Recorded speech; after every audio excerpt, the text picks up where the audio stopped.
we're going to sort of observe what the last 5 series the Mariners have played since April 15th say about this team. Let me throw some numbers at you of how good this team has been the last 5 series. They have a 1.48 ERA over that stretch. In that time, they've struck out 29% of their batters and walked just 7. At the plate, in that stretch, they have a 110 WRC plus, which ranks sixth in baseball. Doesn't seem like it, but yeah, they do over that stretch. It almost seems like they should have won more games than they actually did. Even though they won a lot of games the last 2 weeks, they probably should have won more. Anytime a pitching staff pitches like this, of course, you're going to look and say you should win every single game. I don't know if you can win every game. Sure, there's a couple you can point to and say the Mariners should have taken that one. That game in Colorado, that one's going to stand out. Even with Demo and the fan interference whole thing, the Mariners should never have let it get to that point. You can circle that game, for example. It's hard to sweep teams, unless you're the Rockies, which the Mariners should have swept them. It's hard to sweep teams, especially when most of the teams they've been playing are pretty solid. Like Diamondbacks, reigning NL champs, Braves, best team in baseball in the American or in by regular season last year, Rangers, World Series champions. They played a lot of good teams. We know the Reds are talented. There's another, although they swept the Reds. So it's hard to pinpoint which game specifically they should have won more of, I guess, aside from that Colorado game. But it's hard to be unhappy with what they're doing right now. 5 series wins in a row. You win every series. Who can complain? So the pitching's been unbelievable. We knew that. You dug up the offensive stats over those series. I could not. My jaw was on the floor, and I saw there over that time in Major League Baseball, the Mariners are the 6th best offense in baseball. It sure doesn't seem like it. Yeah. It sure looks like when we sit there and we watch them go up and strike out at an almost 30% rate at the plate, it doesn't seem like a top 10 offense, top 15 offense, top 20 offense. But compared to the rest of the league, they're 10% above league average in the last 5 series. My main takeaway, 1, the Reds and Rockies series did carry a little bit of weight. The Mariners, out of those 6 games, had 4 really good offensive games, and I think that has sort of carried the water to balance out the past week of offense the Mariners have had, which hasn't been as good. But secondly, dude, what's up with this offensive environment in Major League Baseball? It is pretty goddamn low. This could be a whole talking point for another show. I don't know if we're getting to the point where there's going to have to be real consideration about moving the mounds back because it's so pitcher friendly these days. I don't know, but you're right that offense in baseball is down. There's no doubt about it. But if you just want to look at the Mariners over this 2-week lens, because that's what you mean when you say the Mariners are the 6th best offense in baseball, that's not total. That's over the last couple of weeks, since April 15th to be exact, when they started this streak of winning 5 straight series. But it's true. They are the 6th best offense. Like, let's go through a couple of the different stats. You mentioned they're 6th in weighted runs created plus. That's true. They're 6th in slugging percentage. They're 6th in WOBA. They're 5th in walk rate. They're 10th in on-base percentage. They're 6th in offensive FWAR on Fangraphs. Now, there are some other things you can look at. Yes, they are still leading the league in strikeout rate over that time, which is less than ideal. They're 17th in runs scored, which is below league average in that time. There's a lot of trends about this offense that actually say, oh, they're going in the right direction. And all of this over the last couple weeks, when they've been the 6th best offense in baseball, let me remind everybody, Julio is not in full stride yet. Jorge Polanco, certainly not in full stride yet. Mitch Garver, certainly not in full stride yet. Luke Raley, who's somehow almost been forgotten about when talking about the core of this team. This guy was a 130 WRC plus guy last year. The dude was one of the best hitters in baseball in the first half last year. He hasn't hit for a lick of power yet. And in addition to that, you don't have JP Crawford and you don't have Dom Canzone. So imagine what this team can look like if they're the 6th best offense in baseball right now with all of those things going against them when everybody can get healthy. It's almost like as time goes on and the season progresses, things should get better. Jorge Polanco and Mitch Garver aren't going to hit below the Mendoza line all year with WRC pluses in the 60 to 70 range. It's just not going to happen.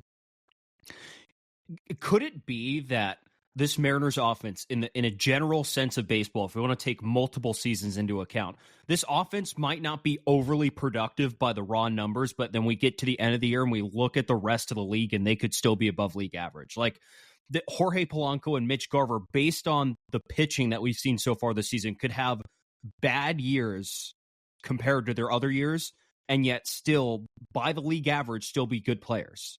Like, we could certainly arrive at that point.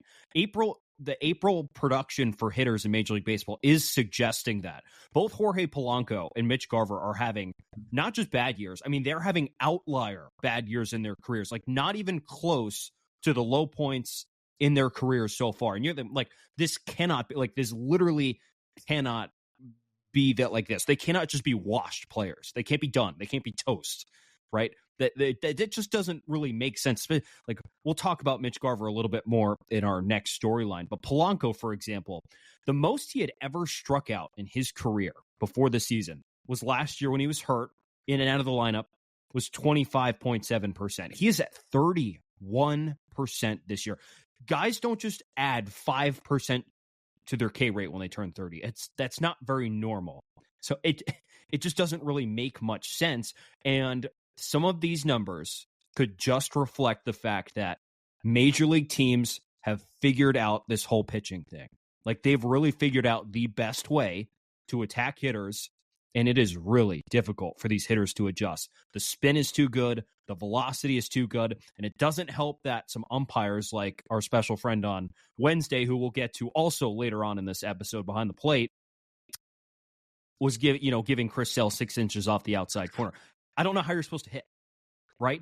So taking all that into encompass all of that, and over the last 2 weeks, the Mariners are still 10% better than league average. You said 6th best slugging team, right? Mm-hmm. Over that time. They're not even slugging 400 in that stretch. Think about that. 6th best in baseball, yet not even slugging 400. You send guys to the minors for not slugging 400. Right? In conclusion, bring back the juice baseballs. I'm down. That was so much fun. Yes. And I feel like it would be balanced out a little bit better now. If you have the juice baseballs with how advanced pitching's gotten, it might still favor pitchers, to be honest. Pitching's just gotten so good that sometimes guys don't even put bat to ball. But it feels like it would balance it out more. Yeah. If it was up to me, bring the juice baseballs back. And one more point on my end about the offense. I just talked about all these guys that are not hitting their stride yet. I didn't mention Ty France either, who we've talked about.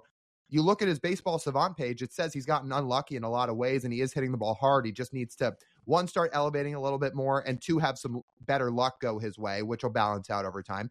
There's another guy that is not doing what we think he is at the maximum capable of doing yet. The one consistent in this lineup right now is essentially the third base platoon. Rojas for sure, but even when Urias is in there against lefties, we know he's put up some big hits, and his OPS is above 800 against lefties.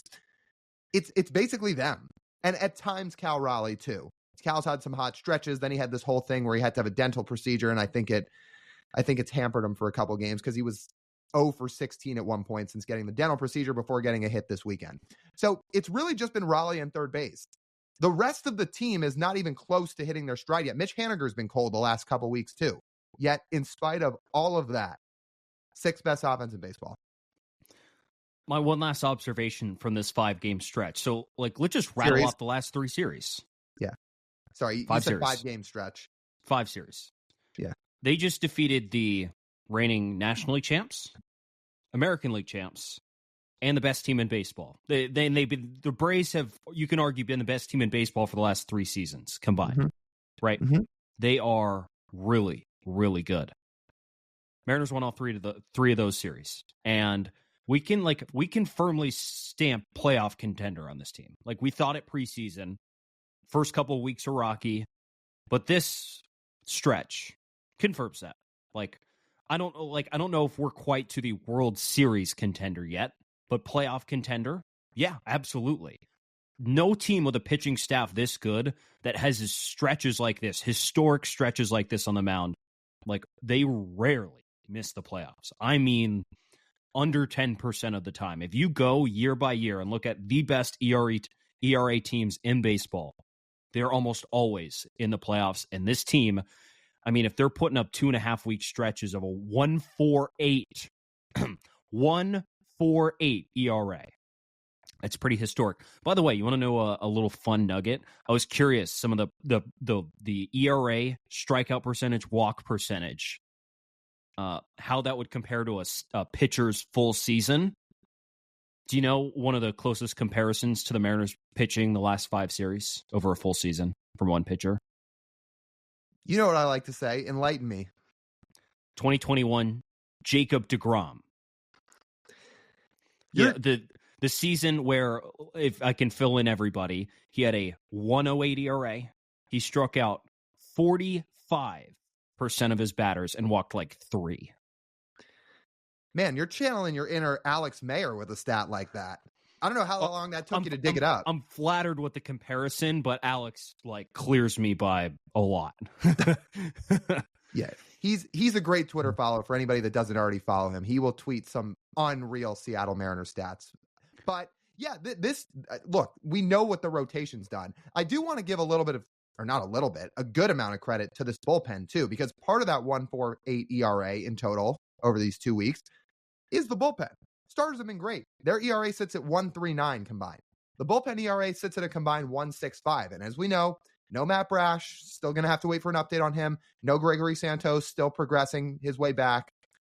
It's been everybody else. Andres Munoz continues to be Andres Munoz, but we've talked about Gabe Spire, who we love, deserves a ton of credit for what he's done. He's been one of the best relievers in baseball through a month. Trent Thornton deserves a ton of credit. Somebody who basically was forgotten about all offseason. When we were talking about this bullpen in the offseason, nobody was really talking about Trent Thornton, in spite of having a good couple of months when he got over here last year. Now he's essentially, like you mentioned, taken over the bridge gap for Matt Brash and has come in those sort of situations, has done an awesome job with it. Those 3 have really, really helped anchor things. And every guy in this bullpen currently, aside from Ryan Stanek, has an ERA below 3. And Stanek's one of the guys I'm least worried about. He gave up a run or 2 the other night. I'm sure it's going to come back down. We know how good Ryan Stanek is. The rest of the bullpen, including the guys toward the back, Cody Bolton, Tyson Miller, all have ERAs below 3. All of them. It's pretty good. Pretty good. That's a pretty solid group of guys. There's no weakness on this pitching staff. And the only thing that will hamper this staff is injury. It is not going to be stuff.